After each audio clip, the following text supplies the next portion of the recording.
दुनिया का सबसे बड़ा रोग क्या सोचेगा लोग। ঠিক আছে, কিন্তু জানেন এই যে ম্যাডাম এত সুন্দর কাজ করেন, আসলে আমার দিল গদগদ হয়ে যায়। আজকে আমার কমেন্টে অনেকে অনেক রকম ভুলভাল কথা বলে, আমার কাজটা কেউ দেখলো না, জানেন, ফাঁসালো আমাকে। সেরকম এই ম্যাডামের কাজ কেউ দেখলো না, ম্যাডামের ব্যাপারে কত বাজে বাজে কমেন্ট করছে। আসলে আমি সেরকম কারো কমেন্ট চেক করি না।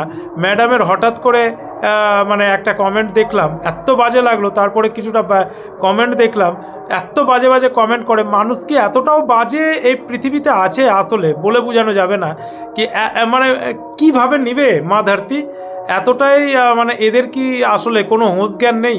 এত ভালো কাজ করেন ম্যাম, আর ম্যামের ব্যাপারে এত বাজে বাজে যে কমেন্ট করছেন যারা, আসলে তাদের মধ্যে মনুষ্যত্ব জ্ঞান, তারা মানুষরূপী খুব বাজে লোক একদম। আর কিছু বলার নেই আমার। আসলে আমাকেও অনেক সময় অনেক কমেন্ট করে যারা, তারা আসলে কি আর বলবো, আমার কাজ সেরকম দেখে না।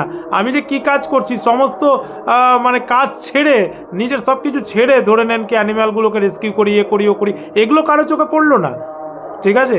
কিন্তু ওই সোশ্যাল মিডিয়ায় ভালো মাইন্ডে নিয়ে মোবাইল নিয়ে বসে থাকে, কমেন্ট একটা করতেই হবে। সে কাকে কোন কমেন্ট করছে না করছে, এগুলো হুঁশ জ্ঞান কিছুই নাই। দেখুন এত সুন্দর একজন ম্যামের কত বাজে বাজে কমেন্ট করছে, ছি ছি ছি ছি ছি ছি।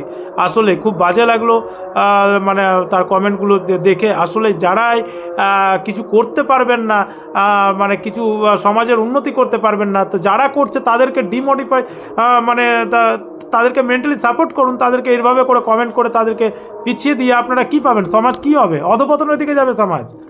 একটা গরিবের বাচ্চাগুলোকে যে শিখাচ্ছে নিজের খেয়ে, কত মানে ইয়ের মধ্যে, তার মধ্যে এত বাজে বাজে কমেন্ট, ছি।